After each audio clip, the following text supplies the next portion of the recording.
அந்த டைம்ல வந்து இப்ப இருக்கக்கூடிய இயக்குநர்கள் முதற்கொண்டு எனக்கு வந்து விஜய் சார் கூட படம் பண்ணணும்னு ஆசை, அஜித் சார் கூட படம் பண்ணணும்னு ஆசை அப்படின்றத இன்னமும் நம்ம கேட்டுட்டு இருக்கோம். அந்த டைம்ல வந்து கில்லி படத்துக்கு முன்னாடி பீக்ல இருக்கக்கூடிய டைம் நீங்க ஆகட்டும், விஜய் சார் இருக்கிற டைம், உங்களுக்கு நீங்க ஏதாவது கதை வச்சிருந்தீங்களா சார்?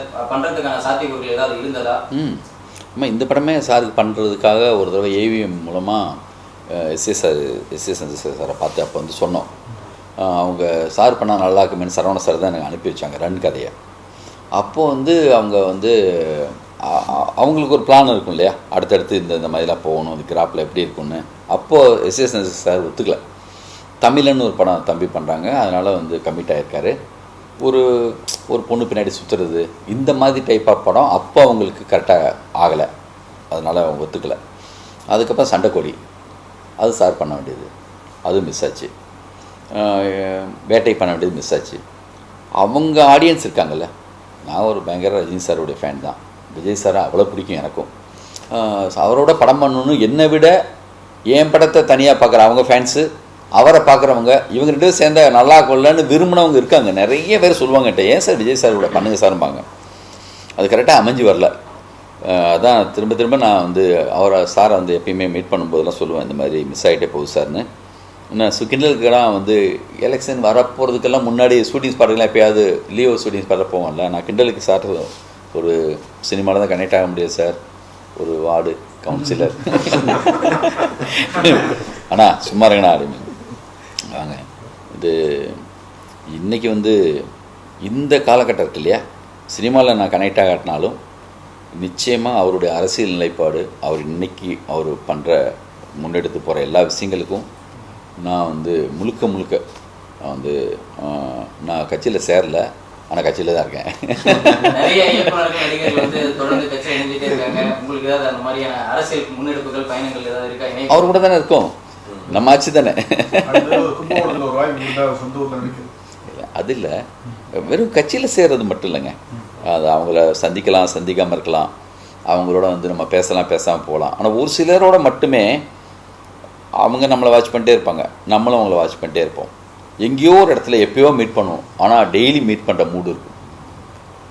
அவரை சினிமாவை பற்றி அவர் சினிமா டெய்லி பேசிகிட்டுலாம் இருக்க மாட்டோம், ஆனால் எப்பயாவது பார்ப்போம் இல்லையா, நம்மளுக்கு பிடிச்சவங்கள அது ஏதோ ஒரு வகையில் நம்மளை பற்றியான ஒரு விஷயம், அவங்களுக்கு ஒரு பாசிட்டிவான மூடு இருக்கும், நம்மளுக்கும் அவங்கள பற்றியான ஒரு பாசிட்டிவான மூடு இருக்கும். நீங்கள் நம்ப மாட்டீங்க, எலெக்ஷனுக்கு முதல் நாள் ரிசல்ட் பார்க்குற அன்னைக்கு 8 மணிக்கு நாங்கள் இங்கே அசம்பிள் ஆகிட்டோம்.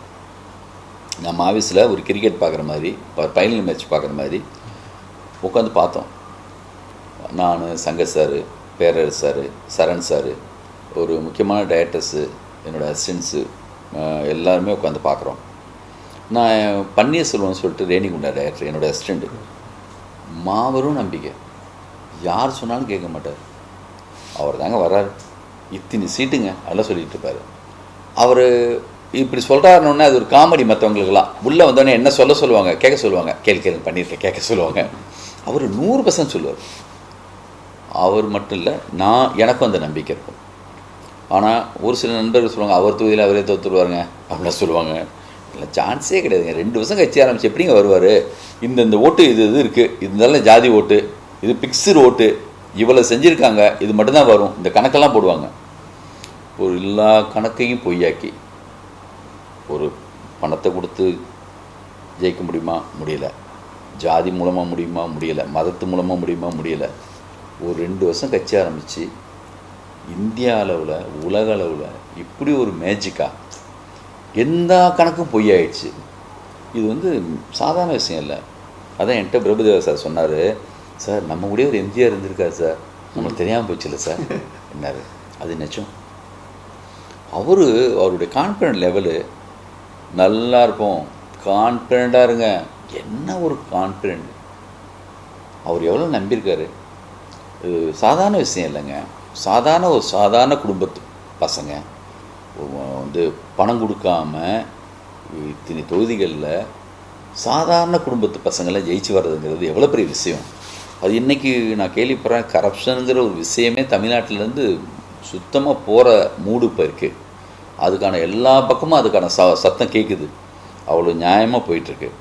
அதனால் வந்து கட்சியில் சேர்றதில்லை, நான் அவரோட தான் பயணிக்கிற மாதிரி, அவரோட இருக்கிற மாதிரியான மூடு தான் எப்பயுமே. அவரை நடிகராகவும் அவருடைய பெர்ஃபார்மன்ஸ் வைஸாகவும் அவ்வளோ பிடிக்கும்.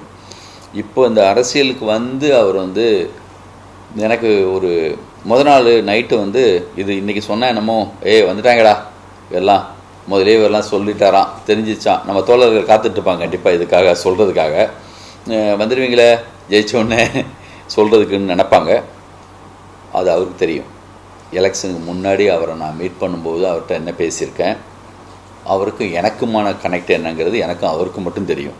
அதனால் இதை வெளியில் சொல்லி நிரூபிக்கணும் அவசியம் கிடையாது. என்னுடைய சக நண்பர்களுக்கு தெரியும், என்னோடய அசிஸ்டன்ஸுக்கு தெரியும் நான் என்ன பேசிட்டு இருந்தேன்னு.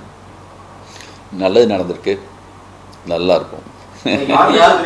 சந்திரி சார் டெத்தில் நான் சீன் பார்த்தேன்.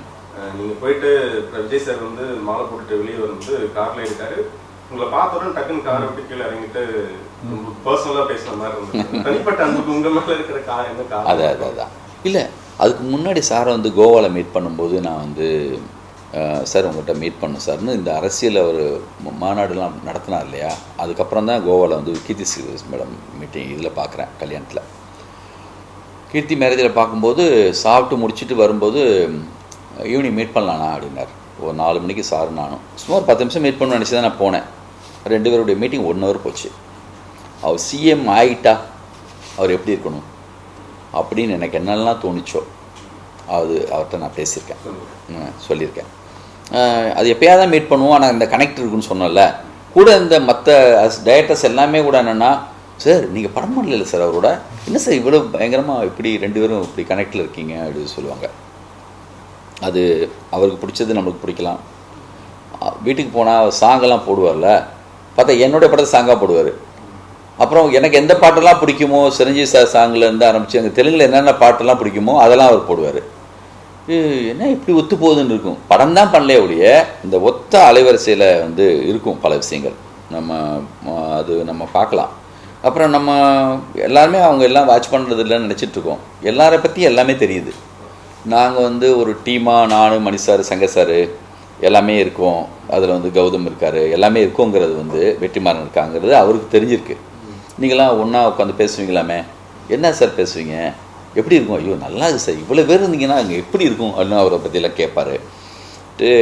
அதனால் வந்து என்னென்னா அவர் பர்சனலாக 100% அவரை பொறுத்த வரைக்கும் என்னென்னா, சார் காசு வச்சுட்டு எதுவுமே பண்ண முடியாதுங்கிறது இப்போ நிரூபணம் ஆயிடுச்சு. அப்புறம் எது காசு, அவர் பார்க்காத காசா? அவருக்கு 200 கோடி சம்பளம் வாங்கின ஒரு ஆள் அதை தூக்கி போட்டு வர்றாங்க. அப்படின்னா அவங்க எப்படி இருப்பாங்க, எப்படி எடுத்துகிட்டு போகணுன்னு ஆசைப்படுவாங்க. அதனால் வந்து ரொம்ப அற்புதமாக இருக்கும். நம்ம ஒரு மிக முக்கியமான ஒரு காலகட்டத்தில் இருக்கோம். அது சந்தோஷமாக இருக்குது.